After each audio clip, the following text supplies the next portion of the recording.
AP పర్యాటక శాఖ మంత్రి కందుల దుర్గేష్ మాట్లాడుతున్నారు. లైవ్ ద్వారా చూద్దాం. రాజకీయాల్లో విలువలు లేనటువంటి ఒక వ్యవస్థకి అంకురార్పణ చేసి దాన్ని పెంచి పోషించుకుంటున్నటువంటి పార్టీ వైఎస్ఆర్ కాంగ్రెస్ పార్టీ. ఇవాళ ఎన్నో సందర్భాల్లో రాజకీయపరమైనటువంటి విమర్శలు చేయాల్సిన పరిస్థితుల్లో సైతం అవి చేయటం మానేసి వ్యక్తిగత దోషణలకు వెళ్ళి, ముఖ్యంగా మా ఉప ముఖ్యమంత్రి వర్యులు పవన్ కళ్యాణ్ గారిని వ్యక్తిగతంగా అనేక పర్యాయాలు దూషించి ఆయన వ్యక్తిగత జీవితంకు సంబంధించినటువంటి మాటలు మాట్లాడి ఇవాళ తగుదనమ్మా అని చెప్పి నీతులు వల్లించడానికి ముందుకు వచ్చినటువంటి వైసీపీ నాయకులకి ఒకటే నేను మనవి చేస్తున్నాను. గురువింద కింద కింద ఆ నలుపు తనకు తెలియదన్నట్లుగా మీరు చేసేటువంటి ప్రయత్నం అంతా కూడా ప్రజలు చూస్తూ ఉన్నారు. సాయికృష్ణ మృతి విషయంలో కానీ, మృతి అయ్యారనేటువంటి మాట అంటున్నారు కనుక, అదృశ్యమైనటువంటి విషయంలో ఆంధ్రప్రదేశ్ రాష్ట్ర ప్రభుత్వం స్పష్టమైనటువంటి చట్టపరమైనటువంటి విధానాన్ని తీసుకుని దాని మీద వెంటనే అభియోగం మోపబడ్డటువంటి సిఐ నాగరాజు గారిని సస్పెండ్ చేయటం, తూర్పుగోదావరి జిల్లా ఎస్పీ గారిని ఎంక్వైరీ ఆఫీసర్గా వేయటం, అదేవిధంగా ఆ తర్వాత మరింత లోతుగా విశ్లేషణ జరగడానికి, న్యాయం జరగడానికి వీలుగా సిట్ వేయటం, సిట్ ద్వారా ఇవాళ నాగరాజు గారిని అదుపులో తీసుకునేటువంటి కార్యక్రమాన్ని చేపట్టడం, ఇవన్నీ కూడా ఈ ప్రభుత్వం తాలూకు చిత్తశుద్ధిని స్పష్టంగా తెలియజేస్తూ ఉన్నాయి. అటువంటి సందర్భంలో మీరు ఒక రాజకీయ పార్టీగా వైఎస్ఆర్ కాంగ్రెస్ పార్టీ ఒకవేళ మీకు ఈ అంశాల మీద కానీ ఇతరతర అంశాల మీద కానీ ఏవైనా అనుమానాలు ఉంటే ఒక రాజకీయ పార్టీగా మీరు ఒక సమావేశం ఏర్పాటు చేసుకోవటాన్ని ఎవరు ఆక్షేపించరు. మీరు కాకినాడలో ఏర్పాటు చేసుకున్నదైనా, ద్రాక్షారామంలో ఏర్పాటు చేసుకున్నదైనా, ఏదైనా అదొక రాజకీయ పార్టీగా అందరూ కలిసి ఏర్పాటు చేసుకుంటే సహజం కదా, రాజకీయ పార్టీలు పెట్టుకుంటాయి కదా అనుకునేవాళ్ళం. మీరు మళ్ళీ ఇక్కడ కులాన్ని తీసుకొచ్చి ఒక కులానికి చెందినటువంటి నాయకులు అందరూ కూడా వైఎస్ఆర్ కాంగ్రెస్ పార్టీ వాళ్ళు అక్కడ ద్రాక్షారామంలో చేరి కులాల మధ్య విభజన తీసుకురావడానికి, కులాల మధ్య చిచ్చు పెట్టడానికి, దానికి ప్రాతిపదిక ఎత్తి తీసుకున్నారు. మీరు సాయికృష్ణ గారి అదృశ్యాన్ని మీరు ప్రాతిపదికగా తీసుకున్నారు. అంటే ఇక్కడ ఎవరైనా ఏ ఇబ్బంది జరిగినా దానికి కులాన్ని పులవటమే మీ ధ్యేయమా? కులం పేరెత్తి కులం ద్వారా సమావేశాలను ఏర్పాటు చేసుకుని దాని ద్వారా రాజకీయ లబ్ధి పొందటమే మీ ధ్యేయమా?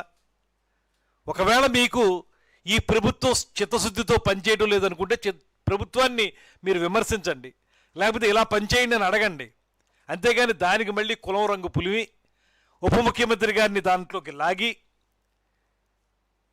ఆయన్ని కులం చట్టంలో బంధించడానికి చేసిన మీ ప్రయత్నాన్ని ప్రజలందరూ కూడా చేదరించుకుంటున్నారు. అంబటి రాంబాబు గారు చెప్పారు కళ్ళు తాగారని. మీరు కళ్ళు తాగారు, మీరు కోతి, మీకు ముళ్ళు గుచ్చుకుంది, ఇప్పుడు రోడ్డు మీద పడి ఇష్టం వచ్చినట్టు తాండవాలను చేస్తున్నారు.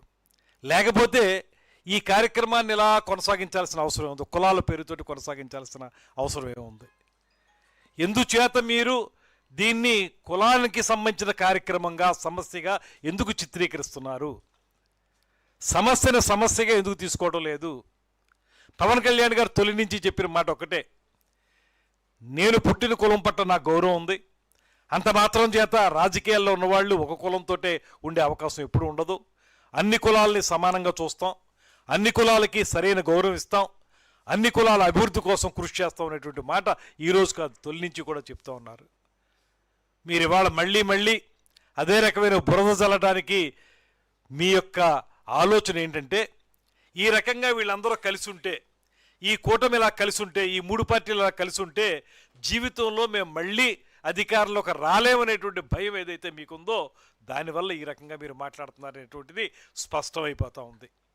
మీరు ఏనాడైనా మీరు చెప్పిన విధంగా కాపు కులానికి సంబంధించి 2019-24 మధ్యలో కాపు కార్పొరేషన్కి ఇతోధికంగా నిధులు ఇచ్చాం, విదేశీ విద్యకి ఇంతగా సహకరించాం, కాపు భవన్లకి చాలా నిధులు ఇచ్చేసామనేటువంటి రికార్డు మీ దగ్గర ఏమన్నా ఉంటే అది చూపించండి, మీరేం చేశారో చెప్పడానికి. అప్పుడు 2014 నుంచి 19 వరకు తెలుగుదేశం ప్రభుత్వం, అటుపక్క జనసేన పార్టీ, ఇటుపక్క భారతీయ జనతా పార్టీల సపోర్ట్ తోటి వారు చేసిన కార్యక్రమాలని తిలోదకాలు ఇచ్చి మీరు కాపులకు సంబంధించినటువంటి అన్ని అంశాలని కూడా తొంగలోకి తొక్కారు. అంతేకాదు సామర్లకోటలో స్పష్టంగా జగన్మోహన్ రెడ్డి గారు ఈడబ్ల్యూఎస్ పథకాన్ని కాపులకు వర్తింపజేయం ప్రత్యేకించి అనేటువంటి మాట కూడా తేరతెల్లంగా చెప్పేశారు.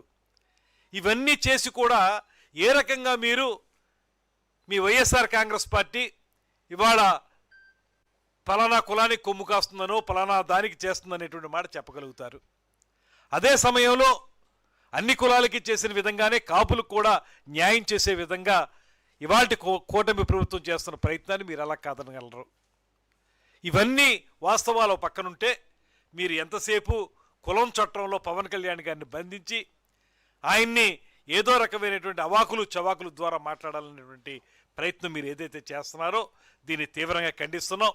అంతేకాదు ఈ విధానం మీరు అలాగే కొనసాగిస్తే అసలు ఈ రాష్ట్రంలో ఒక పద్ధతిని తీసుకొచ్చిన వాళ్ళు మీరే. ఎక్కడైనా ఎవరైనా రాజకీయంగా విమర్శిస్తే, ఆ రోజు మేము జనసేన పార్టీ తరఫున విమర్శిస్తే, ఒకవేళ నేను విమర్శిస్తే మళ్ళీ వెంటనే అటు పక్క నుంచి మా సామాజిక వర్గానికి చెందిన నాయకుడి చేత మమ్మల్ని ఖండింపజేయటం, ఇంకొకళ్ళు ఎవరైనా చేస్తే వాళ్ళ సామాజిక వర్గం నుంచి ఖండించేలా చేయటం, ఇలా కులాలకి మధ్య గొడవ పెట్టేటువంటి, కులాల మధ్యలో గొడవ పెట్టేటువంటి ఈ రకమైన వ్యవహారాన్ని, ఒక వ్యవస్థని తీసుకొచ్చినటువంటి పార్టీ మీ పార్టీ కాదా?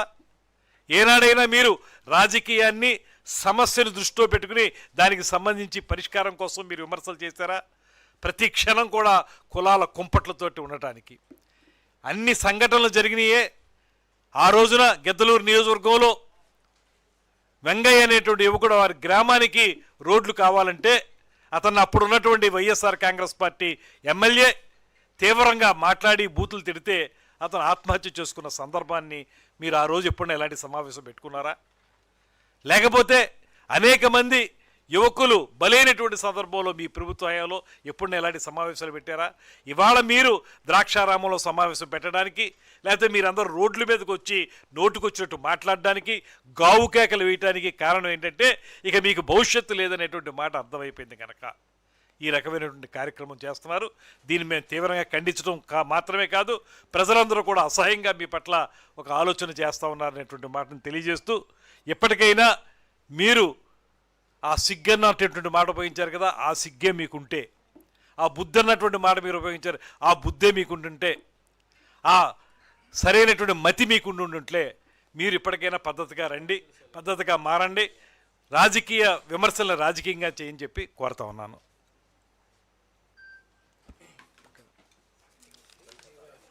ఏది జీవో ఏముంది తిరుపతికి వెళ్ళచ్చా?